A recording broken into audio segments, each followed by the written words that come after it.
You're listening to Conversations in Bed with me, Joleene and DesRosiers. And me, Ken Case. This is the freshest, funnest, most fantastical podcast out there that supports healthy, polarized relationships that takes place right in our bed. Don't go anywhere. We're about to give you the goods on love, life, and leaning into truly powerful relationships right now. Hey everyone, welcome to Conversations in Bed. I'm Joleene and DesRosiers. And I'm Ken Case. And how excited are you about today? This is going to be all new to me. With the threesome part, or? Wrap it all in, yeah. Let me clarify, if you're listening or if you're watching, when we have guests on Conversations with Bed, we call it a threesome because we're going to have a guest right between us, whether they're virtual or they're actually present. And we're super excited today because we are bringing in Michelle Manley. She is a relationship and dating coach. I follow her on TikTok. I knocked on her door and I asked her, please be a guest, because she has such pertinent, powerful, useful information regarding the masculine, feminine dynamics, how to implement them. And I mean, have you watched her TikToks? It's okay if you haven't. I have, yep. Such great, fantastic advice. And she's just so soft the way she presents. And she's very funny as well, which I enjoy. So we're going to have her for 2 episodes. She's going to answer our burning questions. So questions that have come into different TikToks or our lives when we've been on TikTok and we've gathered them and curated them. So now we are going to deliver those questions to you with someone who's been at this for a while and is able to answer them. It's funny. I was just thinking about that. We were talking the other night. We had a conversation in how we're progressing and where we're at now in our relationship. And we were like, in the beginning, oh, we got this down. We know this stuff inside and out. No, we haven't even scratched the surface. Now that we're beyond the 3rd date type of thing, it's so to have somebody who is well-versed, this is going to be great. We're 8 months in, and we'll share this with Michelle. And we had, and I'm not going to call it a moment. It wasn't, it was an eye-opening, and it's ongoing conversation, which made us both look at each other and go, we aren't nearly where we want to be. But at least we know how, I think, to recognize it and course correct. So I'm really looking forward to her information. Yeah, and the way we addressed that particular conversation right there showed, we agreed after, we're like, we should be pretty proud of the way we handled that, because before, it would have been so different. I would have been triggered. I would have been unkind. I would have been unhealed, masculine, feminine energy. I would have crawled under that rock. Yeah. We did great. Yeah. High five. We'll talk more about that later. But anyway, what's in your mug? So I get a little Burke's beans. I think this is a medium dark roast that I got today. What is this called? Espresso blend. The espresso blend. Yep. The espresso blend. Yep. Burke's beans out of Concord, California. It's delicious in the mug for sure. Check them out. BERKS. Ooh. And I'm drinking this black. I'm new to black coffee. I'm 3 weeks in. Yeah. Usually I dump a whole container of half and half in here, but I'm changing my ways. Anyway.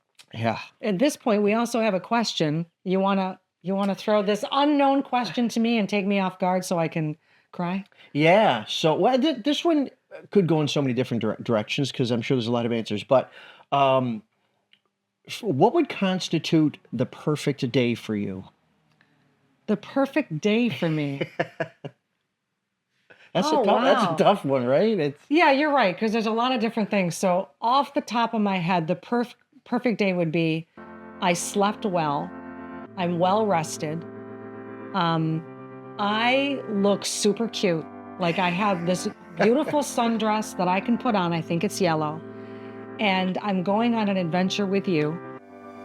We're going to go on a boat ride. We're going to take in the sun. We're going to eat a beautiful dinner. I'm not thinking about things I can't control. I am allowing, I am surrendering. You take me on an airplane ride, and then we find $10 million under a rock. Perfect. That's the perfect day. Perfect, yeah. What's your perfect day? So it's funny. It kind of piggybacks off of a lot of what you talked about. It involves adventures, and I was thinking about we just go to the airport, we jump in the plane, we take off, and we go somewhere on a beautiful day, and we end up, whether it's Lake Placid, wherever it may be, and we just have a great day in the weather. And a nice day of flying, and coming back with the sunset. I have to take you for a sunset flight. There's nothing like seeing the sunset from the air. Yeah, it's pretty amazing. You better put that on our list of Yeah, adventures. yeah. All right, very good. So you ready to bring in our third party? Yes, yes. I'm super excited about our first threesome, and we're keeping it clean, I promise. We are bringing in Michelle Manley. She's a dating and relationship coach. She's on the other side of the pond. She's in the UK. And I follow her on TikTok. Love her information. It's succinct, it's real, and she has a fun energy about her as well. So I've learned a ton from her. And we are going to answer all of your burning questions. So these are questions that we have curated from our lives and from different videos that I've done on TikTok or Instagram. And she's going to answer those questions. So here we go. Here we go. Yes. Are you ready? Are Yeah, you ready to bring her in? I'm ready. There she is, Michelle, darling. Welcome. I see you have a beautiful microphone. Well, this is my first threesome. I thought I'd come equipped and ready. So yeah, be gentle with me. Yes, absolutely. My God, we're new to this too, so we're all very new. We'll be very kind and gentle with everyone. But thank you so much for your time. We really do appreciate it. You and I have talked about different questions that you're going to answer for us. You've been in this space for enough time where I look at you as an expert. I'm grateful for your information. And Ken and I are still growing, and part of our decision to do this podcast is in real time as we're growing and developing. And I want you to speak to this. We thought we were in a good place with this masculine feminine business. Yeah. We thought that we had it licked. We knew the terms. We knew the theories, the philosophies behind it, and we were doing a pretty good job at it. And then you come along these little bumps along the way, and we found that, geez, maybe we're not so as far as we thought we were, but far enough to know that we still wanted to continue down that path. Yeah. Because there had been those glimpses of what it does look like. It was, we had a moment where we were talking about finances, which it's a wound for many people. And the way we handled it was soft. It was respectful. I say this because coming from a wounded masculine perspective, an old version of me would have been an absolute mess the way I handled it. I would have been angry. I would have been aggressive. I would have been unkind. And that didn't happen. And you didn't respond the way you would have. Yeah, I would have normally just shut down and crawled onto that rock and just agreed, and tried to people please and go with the flow to avoid conflict. So I don't think he cares at all. Something he's definitely not interested in. But that was growth for us. Yeah. We recognized in that moment, and I remember you said, and we kind of laughed about it, Michelle, we are nowhere near where we should be, but we're a work in progress. I am. There is no perfection out there. That's part of the journey for me is getting to the point where I was like, I'm okay with it not being perfect. And for me, it's just being able to navigate back, to just steer back to, that feminine energy line or that masculine energy line, whichever is the one you feel most comfortable with. And sometimes would you say that, I don't know if the roles shift or, for example, me wanting to be more in my feminine, during this conversation, I was in my masculine. It was a healed version. Is that normal? It's about how you feel. If it feels okay, yeah. You'll know when you get used to being in the masculine energy or the feminine energy, and that's your preferred energy to be in. If you start stepping out of it and it doesn't feel right, you'll know. And that's when you can readjust. And if it feels okay, then it's good. This isn't an exam at the end of time where we're going to get tipped on whether we've been in our masculine or feminine energy. The whole purpose of this concept for me and understanding is to help me and others understand what feels good. Good. So use that as the barometer.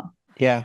That feels good. I like that. I think we thought it was a journey and we reached the point and then we were good. But it's constant growth. Yeah. Very good. I've said when we were start exploring this. For me, it makes more sense, instead of saying healed masculine or healed feminine, say healing, because it's a continual process, at least in my mind. No, And I it's like it. always going to be, you're never really at that final destination. It's always a healing. And as And long as you keep that in mind and you keep heading down that path, I think that's where you want to be. that's exactly right. Yeah. That's a great point. I think we try to reach that destination, and there isn't a destination. Let's dig into these questions. I'll Yes. ask a few, and then you can ask a few. Sounds good. I'll start with this one, how do we inspire partners or husbands to take the lead if they're not taking the lead? Let them, and be the follower. So masculine energy is all about action and doing and being that leader. And the feminine energy is completely the opposite. And this is what I love about masculine and feminine energy. It's the polarity of them. And the more polar opposite they are, the more the magic is that happens for me. So be that follower, be, the feminine energy is the being, it's the holder of the emotions, it's the instinct, it's the intuition that the feminine energy brings. So being that polar opposite of the lead will inspire that lead. So we have to be patient. Yes. That's a challenge for me sometimes. I think it's a challenge for a lot of women. I think maybe because they want instant gratification. Would you agree? Yeah, but I think it must be, and Ken will say that it's you've got that desire for everything to be okay. That you've got that, what was the word you used? That, irritation for it to get done or solved or whatever. You will have the same thing. If that is about Joleene being in her feminine, Mm-hmm. you're going to get, feel that irritation around that as well. We all do. Very good. So basically, if there is someone who can hear the sound of our voice and is listening to this, and they want their man to take the lead, they need to allow it, accept what he's doing, and be patient, and then it'll fall into place? Yeah, I think being patient as women, so I'll talk from the feminine energy, is about practice. So there is a practice in slowing everything down, because that's what patience is. It's just slowing everything down. And it's catching that urgency and then asking yourself, is it really urgent? Mm-hmm. We're so used to making things happen and having them here and now. Often we don't sit back and go, well, actually, do I need that? Is that really what I want? Do I need it now?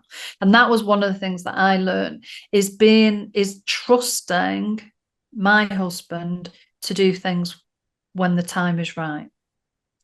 Excellent. Trusting him.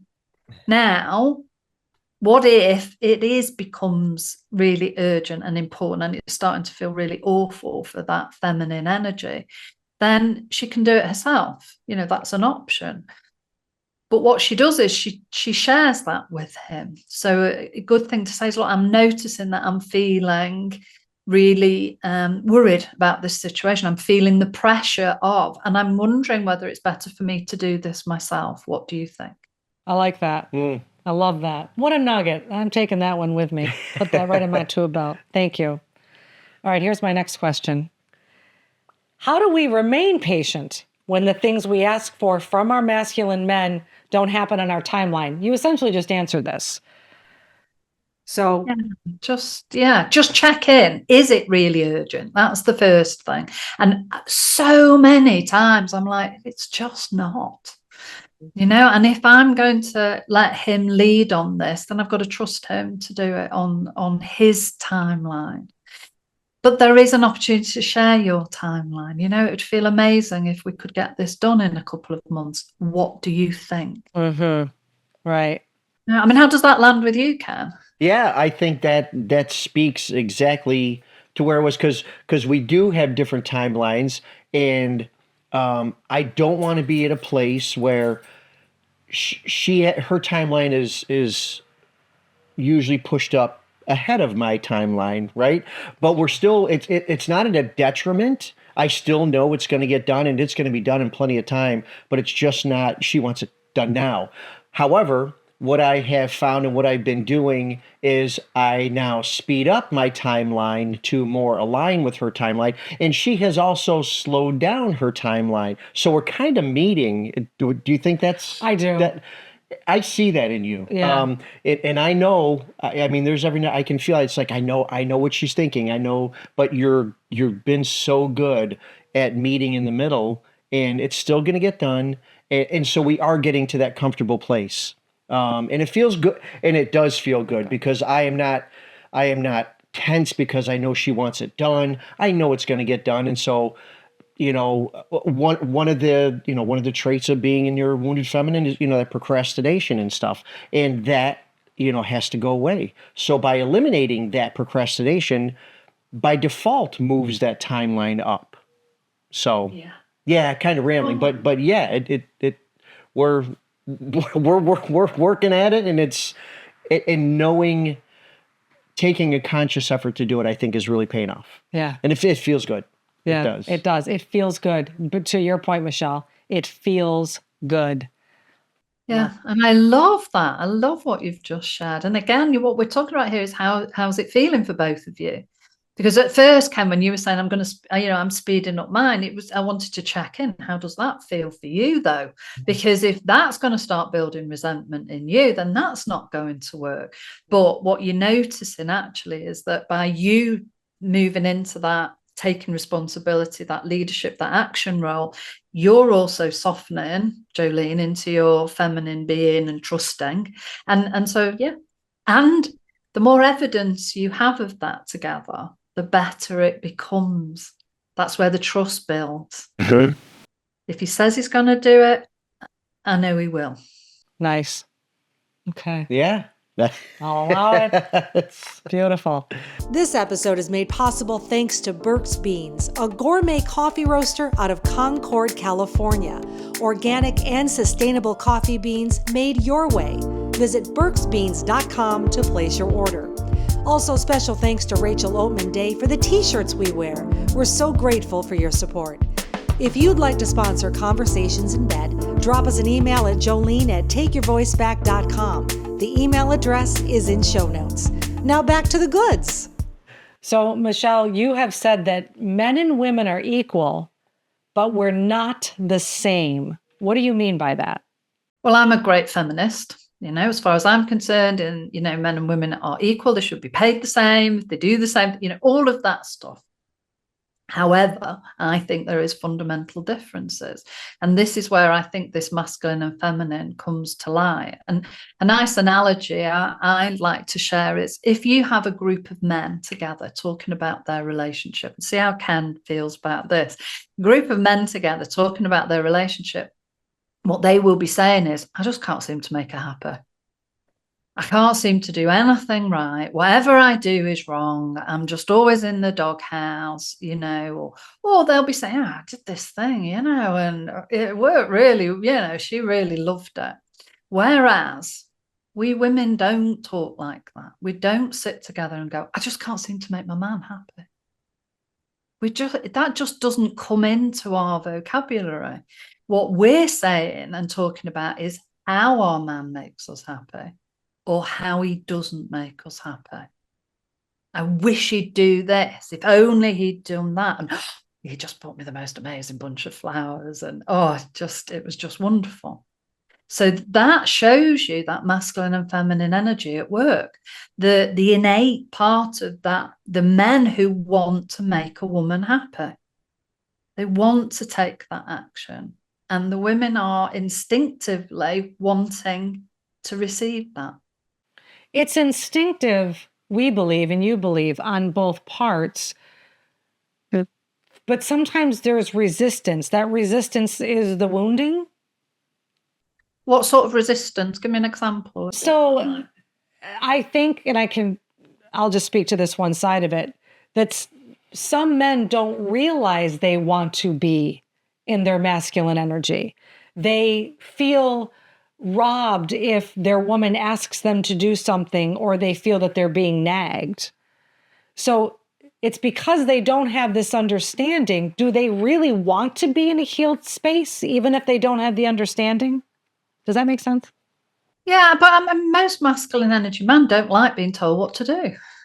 No, I'm thinking back to the other night. I actually made the comment to you that there was that fleeting moment in my mind when we were talking about finances, and I had this fleeting thought for a moment that was like, here's somebody else telling me what to do with my money. But I snapped right out of that, and because I knew what the end result, what we were working for, and that went away. And that's right. That's where I made the conscious decision. This isn't the past. This is not somebody else. This is fresh and new. But it was exactly that. You're right. And just to expand a little bit on that, I had a thought was as I get older, when I was younger, I was in that group of, she's trying to tell me what to do and putting up that resistance. As I'm older now, I understand, and maybe it's learning more about the masculine energy also, is that by doing it, it makes for so much better of the relationship. And I don't mind if she makes a suggestion as to, geez, wouldn't it be great if we did this? Or like you had talked about, picking that timeline, can we get this done in a couple months? Or can we, what do you think? That feels good, quite honestly, because I'm an active participant in the process and it's not a one-sided deal. So, yeah. And isn't it, it sounds like for us that we're saying the same thing. What's the difference between saying, can you just do that? Or, this needs to happen, than us saying, actually, it'd feel amazing for me if we, it's hard for us to feel the subtle difference in that, but men do.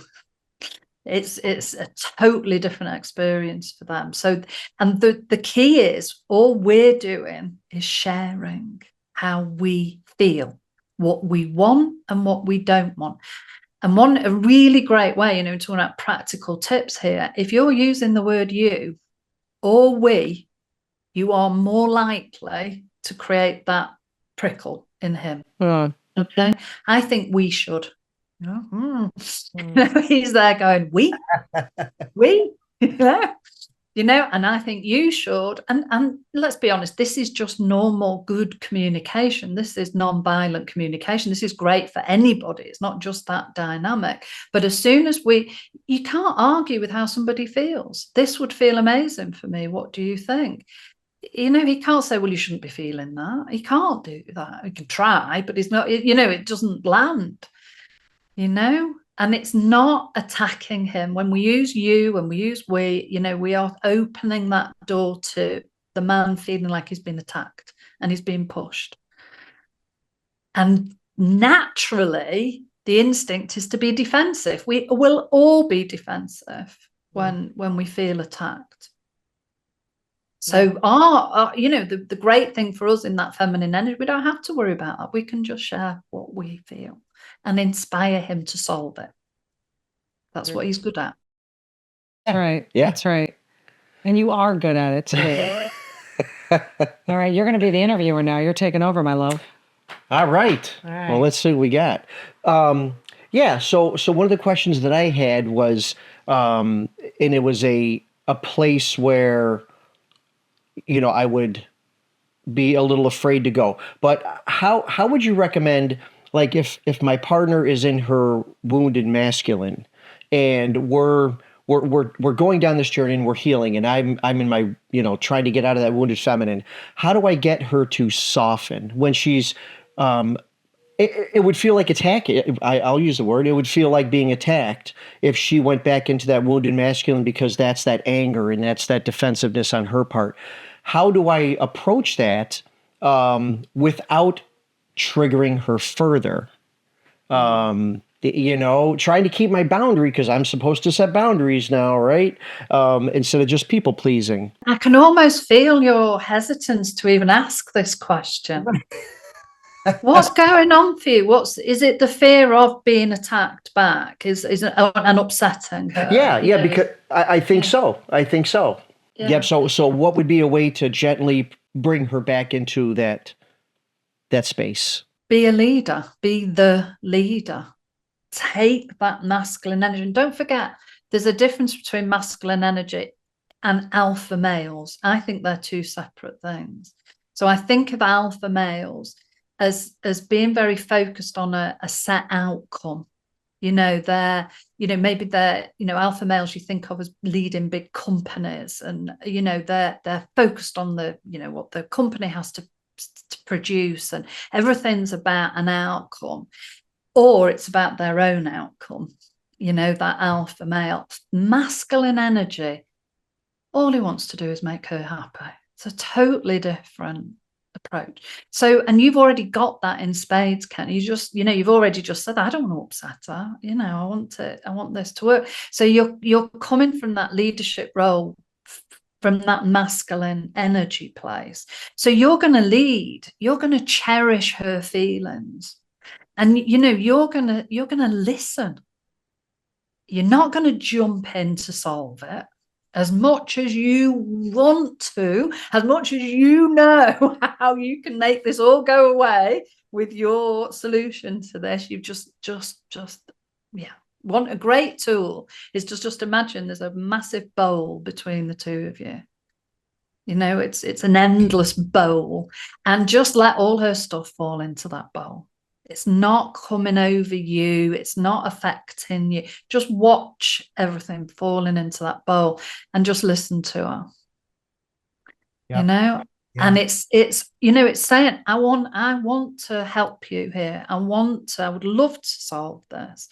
What do you need? What do you want from me? And then take what she says and do that. Even if it's, I just want to moan, or I just want to, you just let her.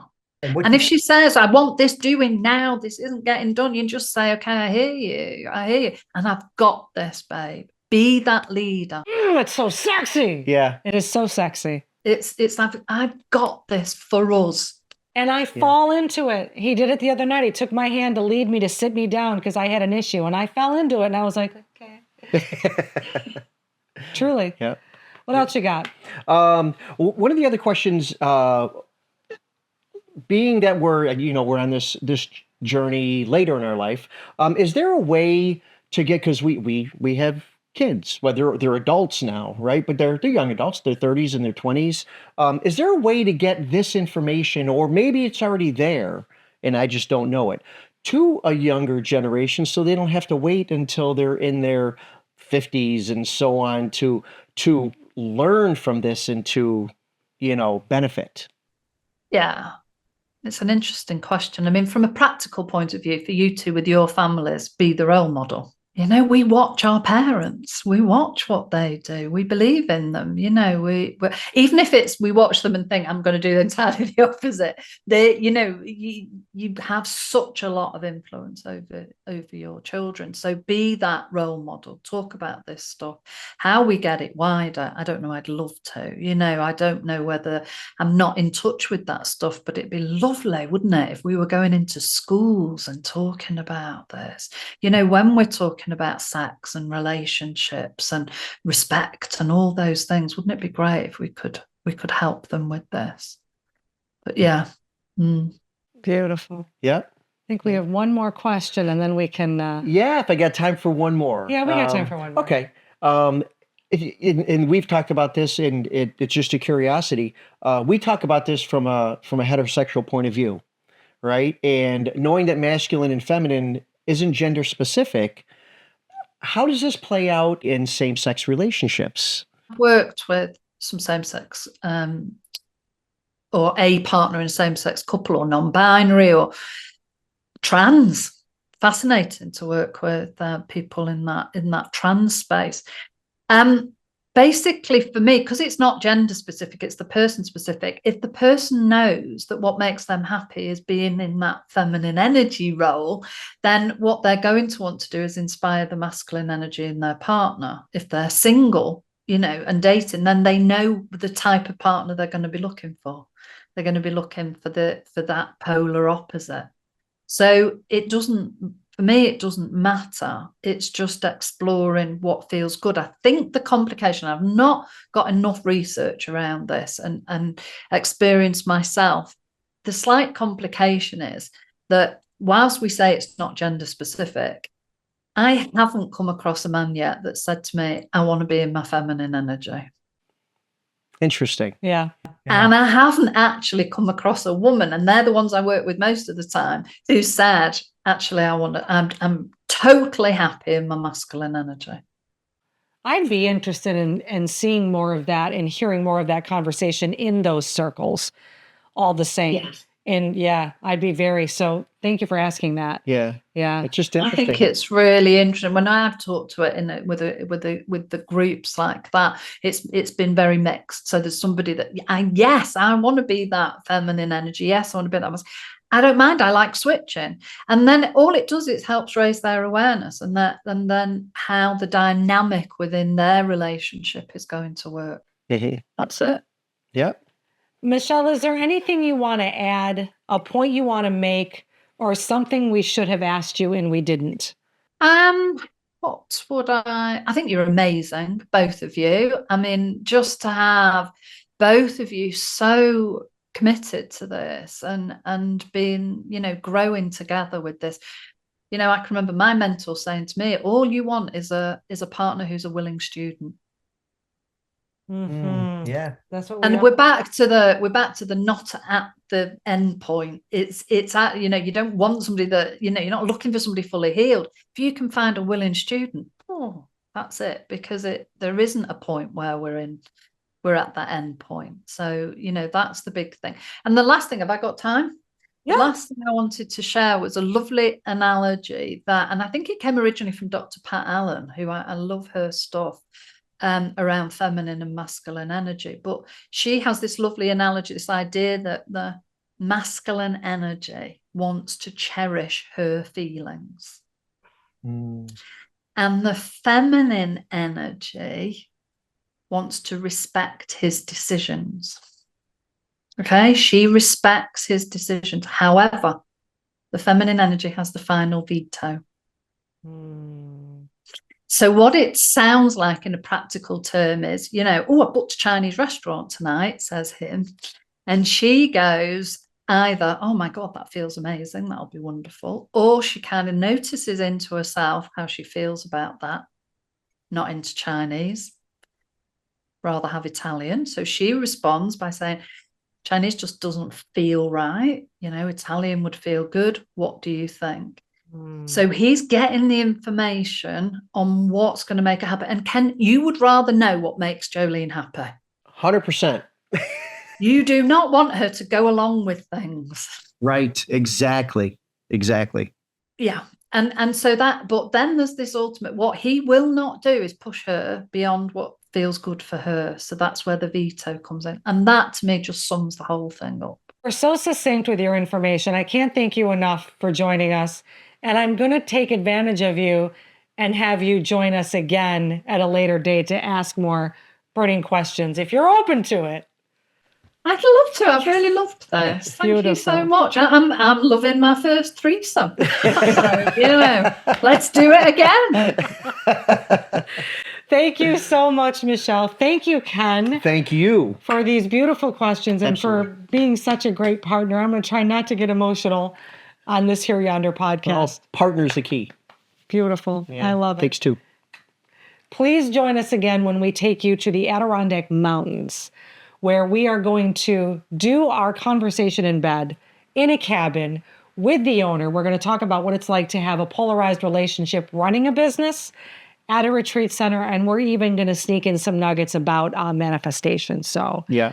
And speaking of the Adirondacks, for those that aren't aware of the Adirondacks, people think of New York as New York City, right?